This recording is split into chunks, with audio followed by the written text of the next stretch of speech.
నిరంతరం నేనుండేది భగవంతుడి సేవ. ఈ సేవ చేసుకుంటూ లేచిన దగ్గర నుంచి రాత్రి పడుకునే వరకు కూడా ఇలానే ఉంటుంది నా దినచర్య.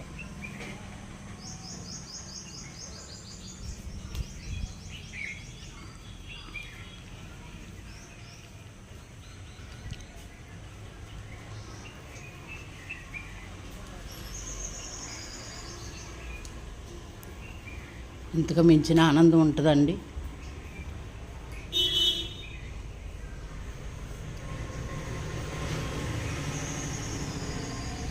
ఆయన శుభ్రం చేసుకోవడం, సామాన్లు కడుక్కోవటం, దీపాలు పెట్టుకోవటం, స్నానాలు, జపాలు, భోజనాలు, ఇలాగా నా దినచర్య. రోజు ఉదయం లేచిన దగ్గర నుంచి నేను లేచేది రోజు 5:30కి. 5:30 దగ్గర నుంచి రోజు జరిగేది ఇవి కార్యక్రమాలు. స్వామివారికి సేవ చేసుకుంటూ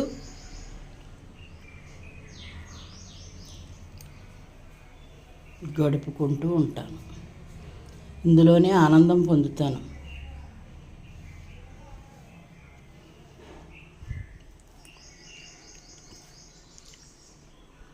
అంతా ఎన్ని పూస లేకపోయినా, రాడ్లతో ప్లేట్లతో ఉన్న ఈ సేవ చేసుకున్నందువల్ల నాకు ఎటువంటి ఇబ్బంది కలగకుండా నా పని నేను చేసుకుంటూ కాలక్షేపం చేస్తూ ఉంటాను.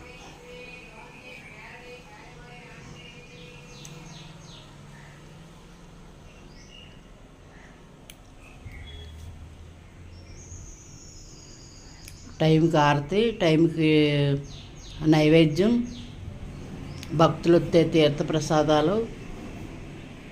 ఈలోపు నా కోసం వచ్చి కౌన్సిలింగ్ గురించి వచ్చి మాట్లాడే వాళ్ళు ఉంటే వాళ్ళతో మాటలు. ఇది తప్ప రెండో ప్రపంచం నాకు తెలియదు. 10 మందికి మేలు చెయ్యాలి, మన వల్ల ఒకళ్ళకి ఇబ్బంది కలగకుండా మేలు జరగాలి, వాళ్ళు సంతోషపడాలి. ఆ సంతోషంలో నా ఆనందాన్ని వెతుక్కోవాలి. 10 మందికి మేలు చేస్తే ఎప్పటికైనా మనకి, మన బిడ్డలకి భగవంతుడు మేలు చేస్తాడని నా ఇది. మా వారు అలా తరించారు.